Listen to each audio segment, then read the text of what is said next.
Assalamualaikum warahmatullahi wabarakatuh. Waalaikumsalam warahmatullahi wabarakatuh. Semoga Allah merahmati Imam Nawawi dan keluarga beliau. Semoga Allah merahmati dan melindungi Ustadz, kru, dan kaum muslimin. Amin ya rabbal alamin. Izin bertanya, bagaimana implementasi hadis Abu Sa'id Al-Khudri ini kepada orang-orang yang butuh bantuan tapi kurang taat kepada Allah, padahal kita masih termasuk padahal dia masih termasuk keluarga kita. Misal orang ini sakit COVID hingga tak ada yang mencari nafkah untuk anak-anak, istri dan anak-anak. Apa yang kita harapkan? Apakah kita hanya bisa membantu orang yang soleh saja? Jazakallahu khairan. Terima kasih atas pertanyaannya. Enggak, hadirin, itu bantu.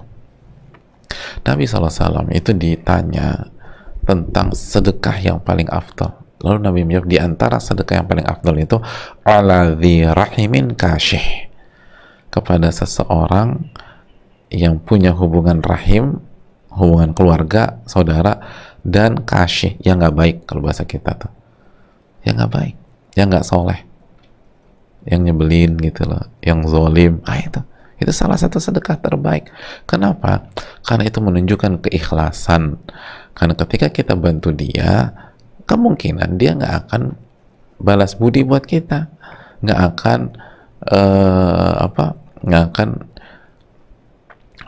membalas atau kasih kebaikan baik orang dia misalnya zolim gitu loh. Bahkan bisa jadi kita udah kasih diomongin sama dia, kita udah bantu dijelek-jelekin sama dia, digibahin sama dia.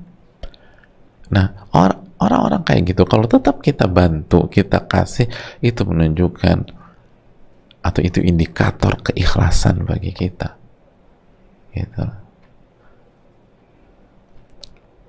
Jadi luar biasanya Islam itu, semuanya itu tuh ada pos-pos pahala gitu hadirin. Misalnya itu tadi, kalau kita bantu orang soleh, orang yang taat, kita dapat pahala ketaatannya. Misalnya kalau dengan itu dia bisa maksimal melakukan ketaatan.